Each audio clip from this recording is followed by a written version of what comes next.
नहीं। अस्सलाम वालेकुम जी। वो कहावत है कि बेडरूम की जंगों से लेके बॉर्डर्स की जंगों में तक जो खड्डों की वजह होती है वो क्या होती है? लैक ऑफ कम्युनिकेशन या ख़राब कम्युनिकेशन, इनअफेक्टिव कम्युनिकेशन। तो आज की वीडियो में हम लोग बात करेंगे कम्युनिकेशन स्किल्स जो कि आपके लिए पर्सनल लाइफ में और प्रोफेशनल लाइफ में बहुत हेल्पफुल हो सकते हैं और आपकी ऑब्वियसली पर्सनल और प्रोफेशनल लाइफ से बहुत बेहतर हो सकती है। ये जो कम्युनिकेशन स्किल्स मैं आपको बताने जा रहा हूँ, ये वो स्किल्स हैं जो कि हमारे प्यारे नबी सल्लल्लाहु अलैहि वसल्लम अप्लाई करते थे और लोगों को कहते भी थे कि गाइडेंस देते थे कि किस तरह कम्युनिकेट करना है। पहला तरीका वो है कि जी आप नोबल तरीके से, ऑनरेबल तरीके से, हम्बल होके बात करें। और ये किन के लिए कहा गया? ये कहा गया है आपके अपने पेरेंट्स से कम्युनिकेशन जब आपने करनी है,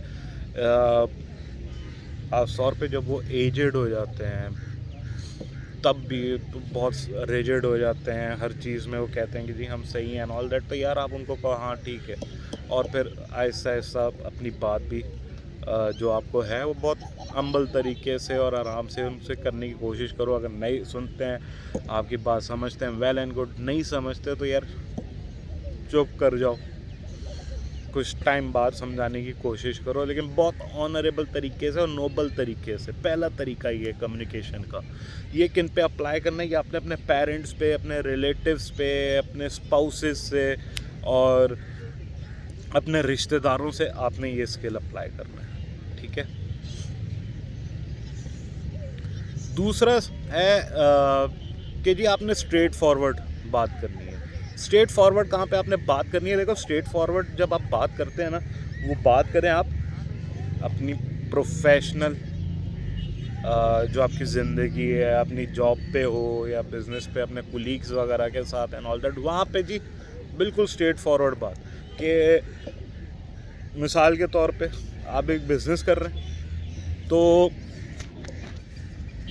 आप एक बिज़नेस कर रहे हैं तो यार साफ साफ बताओ कि यार ये प्रोडक्ट अच्छी है, ये ले लो, ये प्रोडक्ट इतनी अच्छी नहीं है, ये ना लो एंड ऑल दैट। भाई देखो, रिस्क तो अल्लाह ने देना है, तो साफ बात करोगे तो अल्लाह ताला बरकत भी डालेगा, अल्लाह ताला आपकी वो ख़राब चीज़ भी बिकवा देगा, ठीक है। द थिंग इज़ कि जी स्ट्रेट फॉरवर्ड डीलिंग करो और ईमानदारी के साथ डालो तो अल्लाह ताला बरकत डालेगा।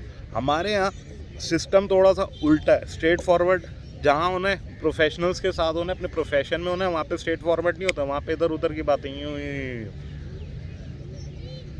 कर रहे होते हो, ठीक है। और जहाँ स्ट्रेट फॉरवर्ड नहीं होना, पेरेंट्स के साथ बात कर रहे हो या रिश्तेदारों में कर रहे हो, वहाँ पे स्ट्रेट फॉरवर्ड जी दिल जलाने वाली बातें करती हैं, मैं तो स्ट्रेट फॉरवर्ड हूँ, ये गलत तरीका है। यहाँ पे आपको कभी भी सक्सीड नहीं होगा। उधर स्ट्रेट फॉरवर्ड चलोगे, किसी का मिजाज कुछ, किसी का मिजाज कुछ, तो हो गए काम। तीसरा तरीका है कि जी बहुत से जो लोग हैं वो आपको मिलेंगे ऐसे जो कि अगेन कि जी आप उनको वो अपनी बातें कर रहे हैं, उनसे जब आप जो है ना, दे विल बी लाइक कि यार I am always right and you are always wrong. तो बहुत नरमी के साथ आराम से बात करो, जनरस तरीके से बात करो, हम्बली बात करो हर बात पे। अच्छा जी हाँ ठीक है, आप बिल्कुल ठीक कह रहे हैं, ज़बरदस्त यार, आपसे बात करके मज़ा आ गया एंड ऑल दैट। और एंड में और अपनी बात भी थोड़ा सा, लेकिन हाँ इस पे ये एंगल भी हो सकता है, ज़रा इस तरह भी सोच के देखें। वो जो अंकल होंगे ना या आंटी होंगे, जो भी होगा, वो फिर तुम्हारे फ़ैन ना बन जाए तो नाम बदल देना आगे। और बात सुन के एग्री कर जाओ, हाँ ठीक है, आप ज़बरदस्त, हाँ अच्छा कह रही है, वो फलाना टिमका, और फिर अपनी बात बीच में डाल दो। ठीक है। अच्छा जी, एक है तरीका जो कि अगर आप किसी ऑपोजिट जेंडर से बात कर रहे हैं तो उससे किस तरह बात करनी है, उससे आपने बात करनी थोड़ा सा ना डिस्टेंस रख के बात करो, और ऑनरेबल तरीके से, डिग्निटी से। इज़्ज़त दोगे तो इज़्ज़त मिलेगी, ठीक है।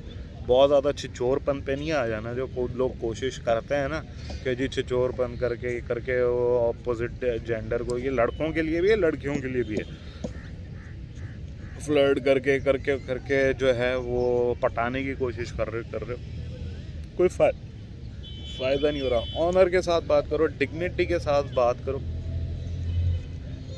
सीन ऑन है, ठीक है। रिश्ता भिजवाना है डायरेक्ट, हाँ आप उसको पसंदगी का इजहार दो, लेकिन फिर उसके बड़ों से जाके बात करो।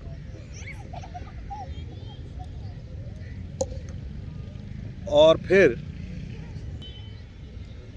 अच्छा जी, छठा एक जो स्टाइल जो कि है कि बहुत लोग जो है वो अगर किसी को रिजेक्ट कर रहे हैं भाई, तो मुंह पे बड़ी गंदे तरीके से कर दिया कि बंदा एम्बैरेस ही हो जाए। इस तरह नहीं करना।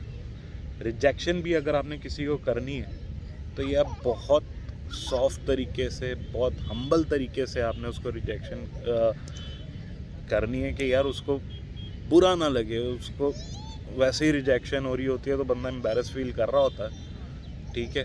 तो रिजेक्ट करना है, रिजेक्शन के लिए मना करना है तो बहुत सॉफ्ट तरीके से।